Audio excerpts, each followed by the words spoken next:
नमस्कार, मी Gautam Kamble. GK news मराठीमध्ये आपलं सर्वांचं स्वागत. तुम्ही पाहत आहात जीके न्यूज मराठी. आता बातमी आहे अतिवृष्ट मुसळधार पाऊस झाल्याची. पाहूया सविस्तर. आता बातमी आहे वर्ध्यातून. वर्धा जिल्ह्याला 2 दिवसापासून पावसाने धोधो धुतलंय. त्यामुळे नदी नाले धुतडी भरून वाहत आहेत.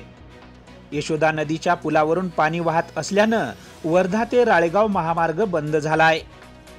अलमडोह, अलीपूर, चाणकी ते भगवा, कानगाव ते चाणकी महामार्ग वाहतुकीसाठी बंद झाला असून 6व्यांदा यशोदा नदीला मोठा पूर आल्यानं शेकडो हेक्टरवरील उभी पिके पाण्याखाली आली आहेत. त्यामुळे शेतकऱ्यांचं मोठं नुकसान झालं आहे. Bureau report, GK news Wardha. तुम्ही पाहत आहात महाराष्ट्राच्या कुशीतलं जीके न्यूज मराठी. सात जनतेची, भूमी महाराष्ट्राची.